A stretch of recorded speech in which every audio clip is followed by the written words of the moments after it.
오늘 하나님께서 우리에게 주신 말씀은 여호수아 9장 16절에서 27절까지의 말씀입니다. 구약 성경 333쪽에 있습니다. 여호수아 9장 16절에서 27절의 말씀을 함께 합독하시겠습니다. 그들과 조약을 맺은 후 사흘이 지나서야 그들이 이웃에서 자기들 중에 거주하는 자들이라 함을 들으니라. 이스라엘 자손이 행군하여 셋째 날에 그들의 여러 성읍들에 이르렀으니 그들의 성읍들은 기브온과 그비라와 브에롯과 기럇 여아림이라. 그러나 회중 족장들이 이스라엘의 하나님 여호와로 그들에게 맹세했기 때문에 이스라엘 자손이 그들을 치지 못한지라. 그러므로 회중이 다 족장들을 원망하니 모든 족장들이 온 회중에게 이르되 우리가 이스라엘의 하나님 여호와로 그들에게 맹세하였은즉 이제 그들을 건드리지 못하리라. 우리가 그들에게 맹세한 맹약으로 말미암아 진노가 우리에게 임할까 하노니 이렇게 행하여 그들을 살리리라 하고 우리에게 이르되 그들을 살리라 하니 족장들이 그들에게 이른 대로 그들이 온 회중을 위하여 나무를 베며 물을 깃는 자가 되었더라.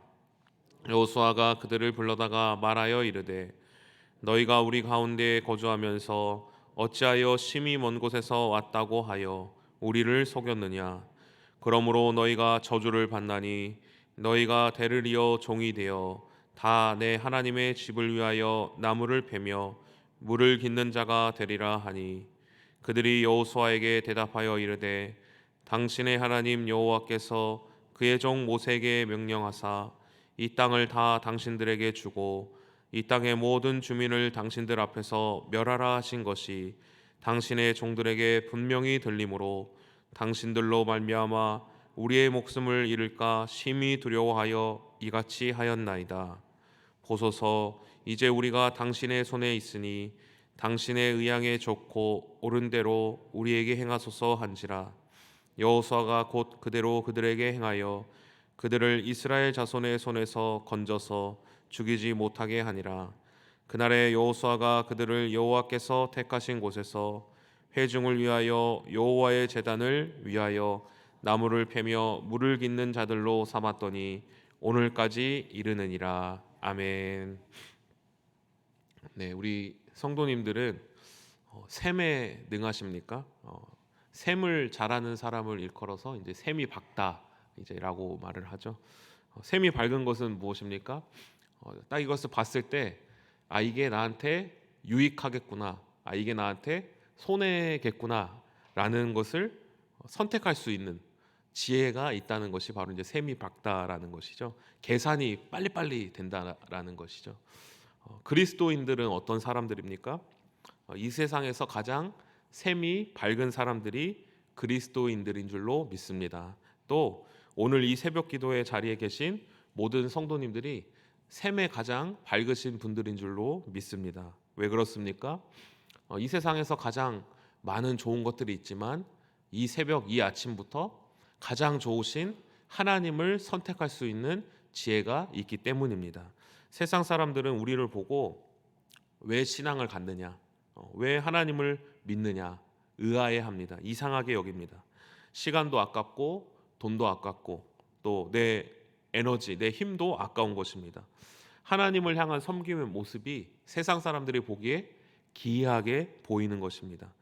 이 새벽에 잠을 깨워서 나오는 것도 이상하게 보이는 것이죠. 그런데 우리는 어떻습니까? 오히려 세상 사람들이 안타까워 보이는 것이죠. 왜 그렇습니까? 우리의 선택은 가장 아름다운 선택이고 또 하나님을 섬기는 것, 하나님을 예배하는 것이 가장 큰 복임을 그 아는 것을 우리 머릿속에 있기 때문입니다. 예수 그리스도 안에서 구원을 받은 복, 생명을 받는 복, 그것 때문에 우리가 하나님을 예배하고 또 하나님을 섬기고 하나님의 백성이 되는 것이 가장 최고의 유익이 된다라는 것을 우리가 믿고 알기 때문에, 우리가 셈에 빠르기 때문에 하나님을 섬기는 것인 줄로 믿습니다. 계산기를 가지고 두드려 보는 것이죠. 그래서 하나님을 믿는 것이 우리의 삶에 유익한가, 유익하지 않는가 하나하나씩 다 더해봤을 때 이 세상에서 가장 유익한 것이 무엇입니까? 바로 하나님을 믿는 것이었다라는 것을 믿는 것이 바로 우리들인 줄로 믿습니다. 오늘 본문에도 바로 이렇게 계산이 빠른 사람들이 등장합니다. 셈이 빠른 자들이 나옵니다. 누구입니까? 바로 기브온 족속인 것입니다. 왜 기브온 족속들은 셈이 빠른 자들입니까? 우리 16절과 17절의 말씀을 같이 한번 함께 봉독하시겠습니다. 그들과 조약을 맺은 후 그들이 이웃에서 자기들 중에 거주하는 자들이라 함을 들으니라. 이스라엘 자손이 행군하여 셋째 날에 그들의 여러 성읍들에 이르렀으니 그들의 성읍들은 기브온과 그바라와 브에롯과 기럇 여아림이라. 오늘 여호수아 9장에서는 이제 이스라엘 백성들과 이스라엘 족속들과 기브온 족속들, 히위 족속들이 이제 조약을 하게 됩니다. 조약이란 무엇입니까? 민족과 민족이 서로 이제 약속을 하는 것이죠. 대의를 가지고 함께 서로 약속을 하는 것입니다. 왜 약속을 합니까? 왜 조약을 하게 됩니까? 서로의 그 민족을 위한 유익을 갖기 위해서, 내 민족이 더 잘 되기 위해서 서로 약속을 하게 되는 것입니다. 근데 오늘 말씀을 살펴보면 이 기브온 족속들이 이스라엘 족속들과 한 약속의 내용이 어떻습니까? 애초부터 기브온 족속들이 거짓말을 하면서 이스라엘 백성들과 약속을 합니다. 자신들은 지금 이스라엘 백성들이 있는 곳에서 3일 길밖에 떨어지지 않은 가까운 곳에 사는 민족들이었지만 마치 멀리서 사는 것처럼 거짓말을 해서 꾸며서 이스라엘 백성들로 하여금 하나님 앞에서 약속을 하게 하는 것입니다. 맹세를 하게 만든 것입니다. 조약을 하면서 거짓말로 이렇게 약속을 하게 되면 어떻습니까? 그에 따른 분명한 책임이 필요한 것입니다. 여호수아는 하나님 앞에서 한 맹세이기 때문에 우리가 이 조약을 파기하지 못한다. 그래서 기브온 족속을 멸하지 못한다라고 이렇게 말을 합니다. 이미 그들이 하나님 앞에서 맹세를 했기 때문입니다. 그러나 여호수아는 분명하게 이 기브온 족속들을 향해서 뭐라고 합니까? 너희가 왜 어찌하여서 거짓말을 하였느냐? 우리를 속였느냐? 거짓 조약을 한 것에 대한 분명한 책임을 기브온 족속들에게 지우게 되는 것입니다. 왜 그렇습니까? 거짓말로 했기 때문에 이 약속이 성립이 되지 않는 것입니다. 거짓말로 조약을 맺어서 이 기브온 족속들이 여호수아로부터 저주를 받게 됩니다. 이렇게 이스라엘 백성과 이 기브온 족속들의 이 조약 자체가 불편한 조약이었던 것입니다. 그리고 또 이 실제적으로 주변 자기네 그 가나안 민족들을 봤을 때 외교적으로는 이 이스라엘과 맺은 조약이 기브온 족속에게 어떤 의미를 가졌습니까? 이 기브온 족속은 히위 족속으로 가나안 7족속 중에 한 족속이었습니다. 그런데 히위 족속인 기브온 족속이 홀로 빠져나와서 이스라엘 백성과 언약을 맺은 것입니다. 한마디로 가나안 족속 다른 6 족속을 배반하고 적으로 돌리고 이스라엘을 선택한 것입니다. 가나안 족속이 성경에서 어떻게 표현되고 있습니까? 약한 족속, 미약한 족속으로 표현되고 있습니까? 그렇지 않습니다. 이스라엘 백성들은 첫 정탐 때 가나안 족속을 보고 자신들이 메뚜기와 같았다라고 말하고 있습니다. 그래서 여호수아 10장에서는 이렇게 다른 족속을 배반하고 홀로 빠져나온 기브온 족속들이 다른 가나안 족속들로부터 연합한 가나안 족속들로부터 공격을 당하게 됩니다. 겉으로 보기에 이 기브온 족속들이 이스라엘 백성들을 향해서 맺은 이 약속, 조약이 정말 특이합니다. 어떻게 보면 자신의 나라가 자신의 족속들이 완전 손해를 보는 그 조약을 맺은 것입니다. 셈이 맞지 않는 것입니다. 그냥 계산이 맞지 않는 것입니다. 그런데 기브온 족속들이 이렇게 셈이 맞지 않는 조약을 하게 된 이유가 무엇입니까? 단순히 이스라엘 백성들만을 보았기 때문에 이렇게 조약을 했습니까? 아니었습니다. 이스라엘 백성들은 미약했습니다. 그런데 이 기브온 족속들은 이스라엘 백성 뒤에 계신 하나님을 본 것입니다. 애굽의 강대국에서 출애굽시키신 하나님, 홍해를 건너고 광야 40년을 보내게 하신 하나님, 요단강을 건너게 하신 하나님, 또 여리고성을 정복하신 하나님, 아이성을 정복하신 하나님, 그것을 듣는 것만으로도 우리가 저 이스라엘 백성들과 조약했을 당시에 우리에게 손해가 막심하고 우리 가나안 족속들에게 적이 될 것이지만 저 하나님을 봤을 때 우리가 저 백성하고 어떻게 해서든지 조약을 맺는 것이 우리에게 유익하구나. 바로 이 지혜가 그들에게 있었다는 것입니다. 우리도 마찬가지인 줄로 믿습니다. 때로는 우리는 이 세상을 살아가면서 이런 계산, 이런 셈이 흔들릴 때가 있지는 않습니까? 기본 족속과 반대로 이 세상의 방식을 봤을 때 우리는 이렇게 살아야 됩니다. 세상의 뜻대로 살아야 됩니다. 지금 이렇게 안 하면 안 됩니다. 세상의 방식이 우리를 유혹할 때가 있습니다. 그래서 하나님을 선택하지 못하고 다른 것을 선택할 때가 있습니다. 에덴 동산에서도 사단 마귀가 사람에게 찾아옵니다. 그래서 무엇이라고 말합니까? 하나님께서 왜 선악과를 먹지 말라고 하느냐? 선악과를 너희가 안 먹으면 오히려 손해다. 선악과를 먹으면 하나님보다 더 위대해질 거다. 이 사람들로 하여금 사단 마귀가 계산을 하지 못하게 받는 것입니다. 그래서 어떻게 합니까? 선악과를 먹게 됩니다. 그래서 아담과 하와의 형편이 어떻게 됩니까? 하나님을 선택하지 못하고 세상의 방식을 선택했을 때 하나님을 떠난 순간부터 엄청난 손해를 경험하게 됩니다. 세상은 내가 하나님을 선택한 것이 손해처럼 여겨지게 합니다. 그러나 하나님을 떠난 것, 하나님을 떠나고 세상을 선택한 순간부터 엄청난 손해가 나에게 온다는 것입니다. 우리는 무엇을 봐야 하겠습니까? 이 세상을 바라보는 것이 아니라, 이 세상이 나에게 유익을 준다는 것이 아니라 그 뒤에 계신, 그 위에 계신 하나님을 바라봐야 할 것입니다. 하나님은 우리를 승리케 하시는 하나님이시고 우리를 지켜주시는 하나님이십니다. 그래서 우리는 하나님과만 약속하고 하나님께만 우리의 것을 드리는 승리하는 셈에 능한 자들이 되기를 간절히 소망합니다. 그래서 기브온 족속들은 하나님을 보고 거짓 조약, 그리고 가나안 7족속을 배신하는 조약을 이스라엘 백성들과 하게 됩니다. 그래서 그 결과가 어떻게 되었습니까? 우리 27절의 말씀을 같이 한번 함께 봉독하시겠습니다. 그날에 여호수아가 택하신 곳에서 회중을 위하여 여호와의 제단을 위하여 나무를 베며 물을 깃는 자들로 삼았더니 오늘까지 이르더니라. 아멘. 기브온 족속들이 거짓 조약을 했기 때문에 여호수아로부터 무엇을 받았다고 합니까? 저주를 받았다고 말하고 있습니다. 그런데 그 저주의 내용이 무엇입니까? 하나님이 택하신 곳 성막, 성전에서 무엇을 하는 것입니까?